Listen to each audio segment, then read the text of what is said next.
Hey everyone, it's Ashley, and I am back with another handmade birthday card. This one features the Lawn Fawn Mice on Ice stamp set, and I hope everyone has had a wonderful holiday and a wonderful start to the new year. It is super cold here.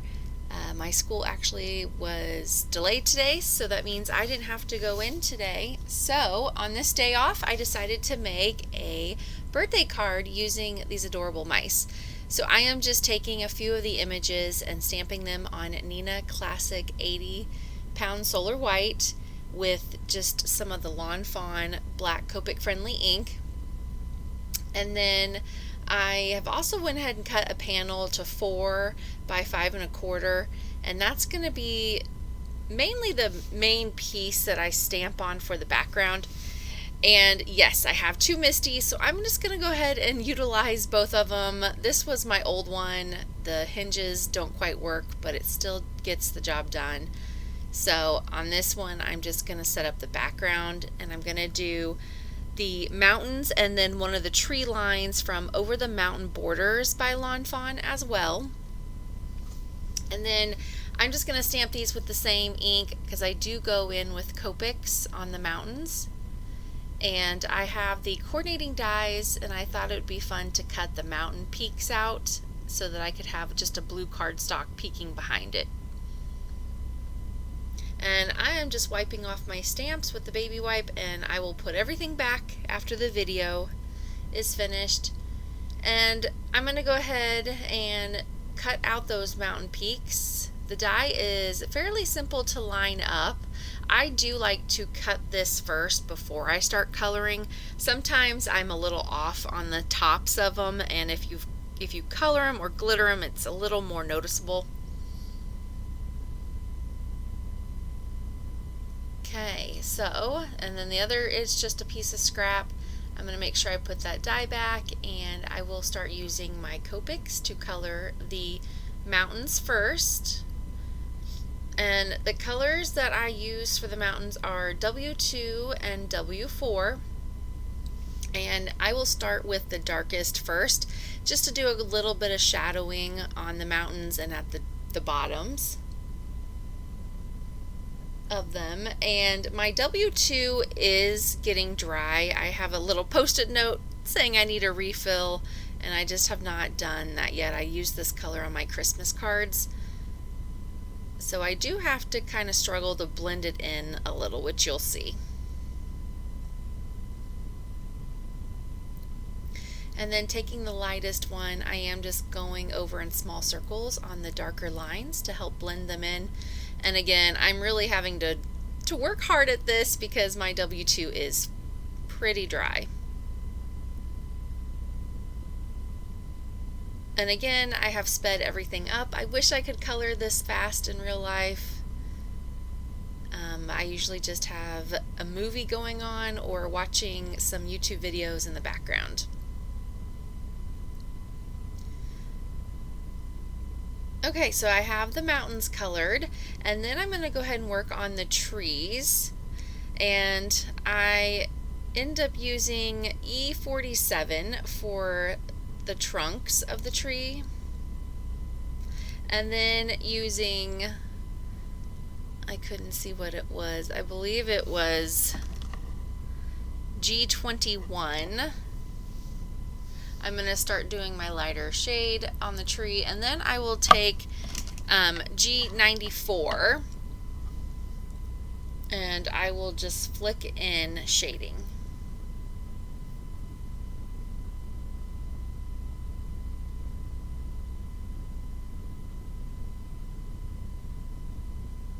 And that's pretty simple with the trees, again, just because they're not going to be the main focal.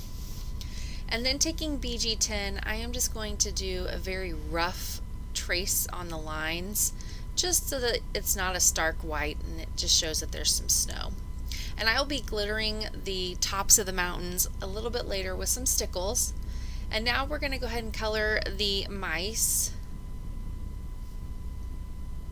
And I am using E33 for the darker shadow piece on them. And since I am coloring them all, they're a pretty small image, I'm going to go ahead and just do all the darker shading pieces first. And it'll still be wet enough to where I can blend, but if you're working with a bigger area, you might just want to do one image at a time.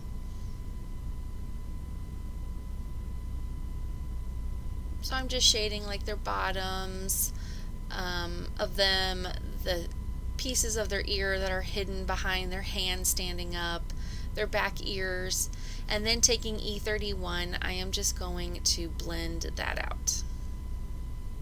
Just like what we did with the mountains, but different colors.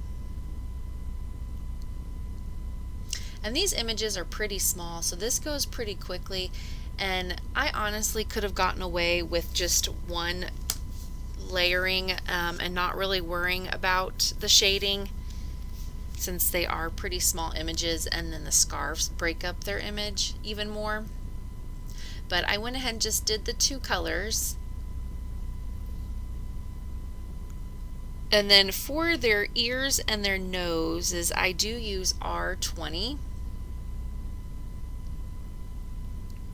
just to give them a little bit of color. And I will be glittering the ears as well. And then I am taking E01 and I am just going over their bellies so that it's a lighter brown. And then this is where I just wanted to add some different colors. I wanted each of them to have a different colored scarf and ice skates. So for the pink one that's kind of twirling, I'm doing RV13 and RV21. RV13 being my darkest shade and RV21 the lightest. The purples will be V12 and V15.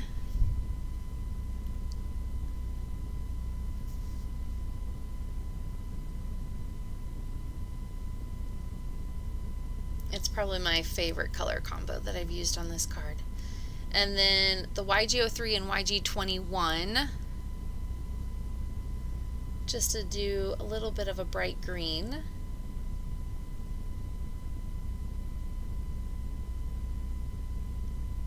And then for the last mouse will be BG11 and BG13.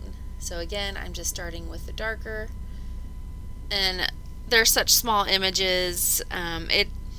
It's easier to actually tell the shading on the scars if you can believe it, but you could also get away with just one layering again. Okay, this is where it's going to take a few minutes. I'm going to use the coordinating dies, and I just want to make sure I'm lining them up correctly. I'm sorry if I'm off camera just a little bit here. I'm leaning my head over because I don't want to cut their little tails off, and I worked really hard at coloring them, so I want to make sure they turn out as perfect as they can get. The hard part is finding which way and which mice and mouse or whatever dies line up with which mouse. Okay, and then I'm using the Happy die cut. I did stamp one of the words with the black ink, but then I also cut two more with just plain white cardstock. Okay, and I'm running those off to the side, and this is one of my favorite parts, is having them all poke out and praying that they got all their little pieces. Okay, so this is where I'm showing you. I have run it through two more times, just without stamping, but just the actual die cut, and I have glued two more of those so that there will be three happies when it's all finished. So two of them not stamped at all, just die cut, and then the top layer happy stamped with black ink and then die cut. And I'm just poking out all the little thing. For some reason these die cuts were they had all the strings on them. I don't know if it's just how I cut the Nina or what. And then I'm just using my art glitter glue and doing little dots.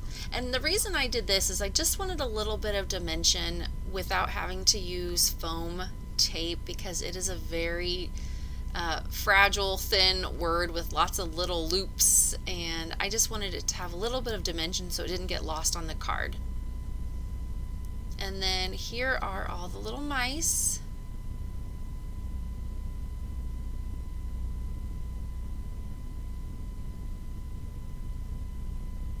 And I'm just making sure everything gets back on my die sheet.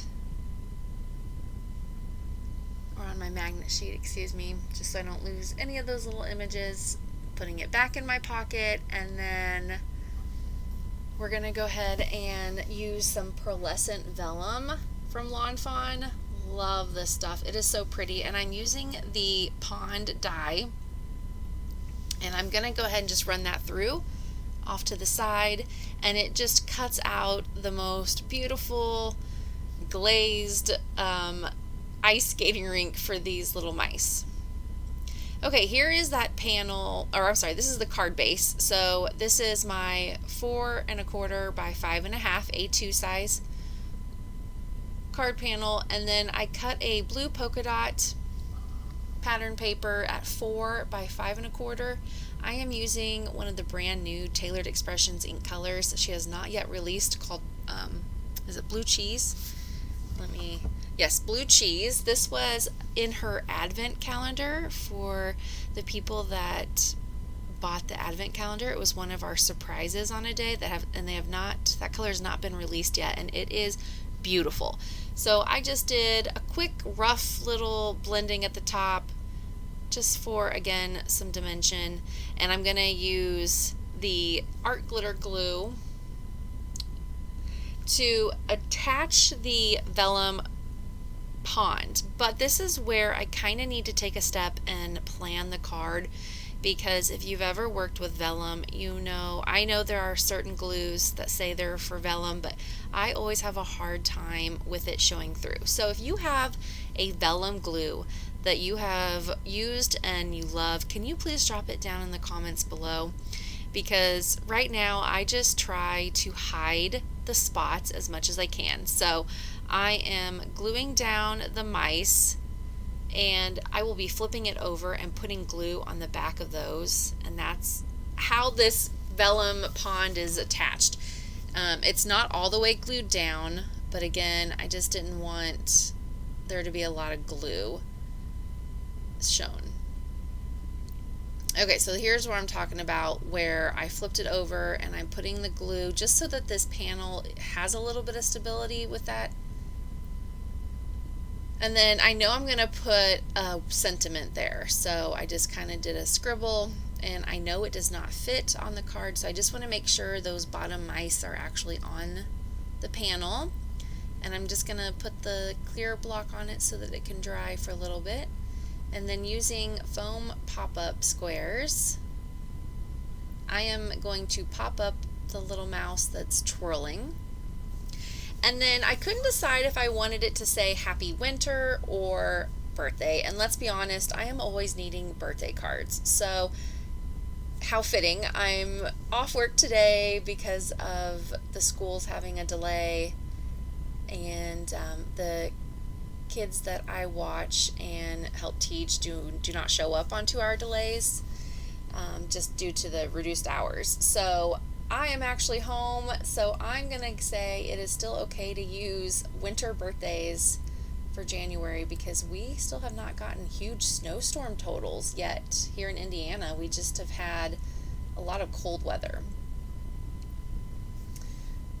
Okay, and then I am just going to use the art glitter glue to put this piece onto that blue polka dot cardstock, making sure I just line up the bottom. And then I noticed that the little swoop on Happy was hanging off too much. So as much as I hated just to cut a lot of it off, it had to go because it was going to get ripped in the mail. And then this is where things just start falling out. I run out of ATG tape on some of the stuff, you'll see. So I just decided on Happy Birthday, popped that up as well, and that's going to help cover up that glue spot. And then we're just going to put the little mouse that's twirling up there, and again, she is pop dotted. And then I'm going to take a Sakura white 10-point jelly roll pen, and I'm just going to add in the white highlights. If I don't do this quickly after I create the card, I totally forget to add the cute little dashes and the dots, and I really do think it makes a difference.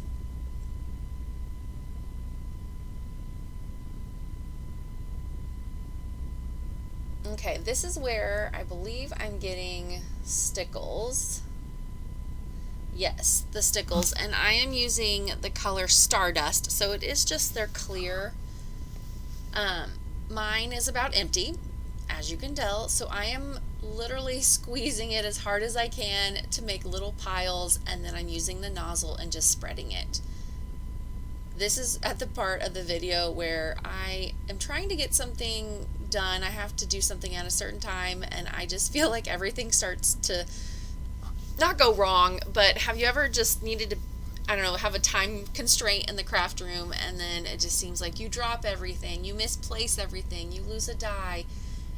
I run out of adhesive, glossy accents, could not get it to come out. So here was another thing. It was clogged on me, and I almost said forget it because it was just for their little ice skates, but I used a piercing tool and I finally was able to get it unclogged.